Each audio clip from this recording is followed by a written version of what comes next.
Okay, here's going to be an example of their arrows being made strong.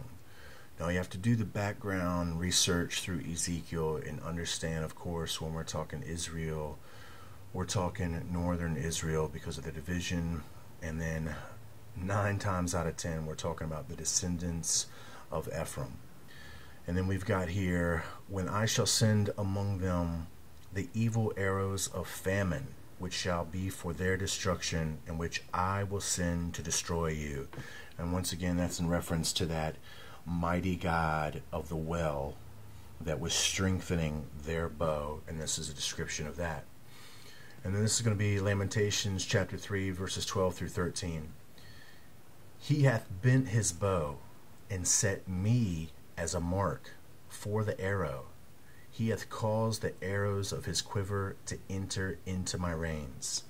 All right, we get a little bit of a deeper description here of what this bow that has been strengthened is for. It's for a particular person that's been set as a mark, or a particular type of people that have had a mark set upon them, that this arrow is to be shot at them. Now this arrow once again becomes symbolic for control, and we see he hath caused the arrows of his quiver to enter into my reins. Now reins is how you control something, like the reins of a horse. You pull left, you pull right, you're leading, you're directing, you're shepherding once again.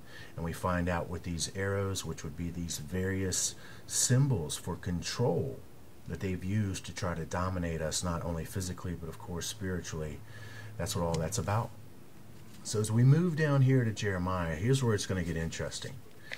We get this description of, this is going to be Jeremiah chapter 51 verse 11. Make bright the arrows, gather the shields. The Lord hath raised up the spirits of the kings of the Medes. All right, once again, I want you to see this here.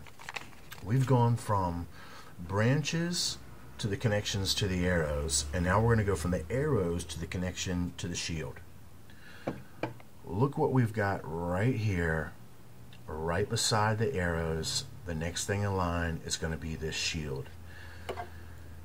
Make bright the arrows, gather the shields. The Lord hath raised up the spirits of the king of the Medes. Now we're going to check this out. This is going to relate once again back to the arrival of the locust.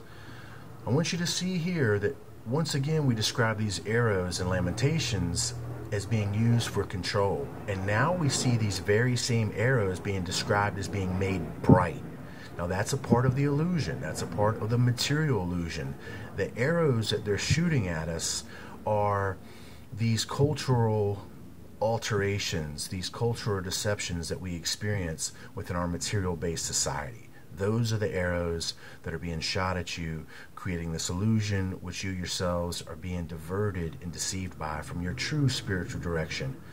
So there's the reins, the under control, and now we understand that they're being made bright, you know, the bright lights to catch attention. That's the arrows that they're shooting. Gather the shields. Now we see the time is coming.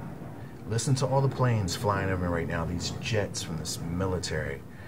Make bright the arrows, gather the shields. The Lord hath raised up the spirits of the king of Medes. So we see that these arrows and these shields are in relationship to the bringing about of the kings of this Medes, or this Medes.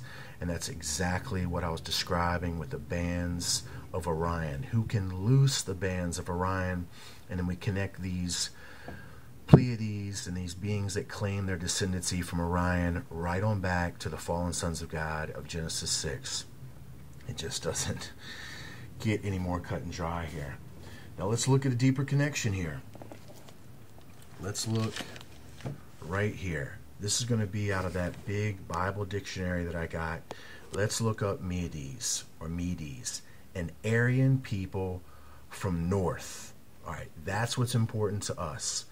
When we're describing these kings, these spirits of the Medes that are rising up at this time, of them gathering their shields, that's for this battle. That's for this sacrifice. I'll be back.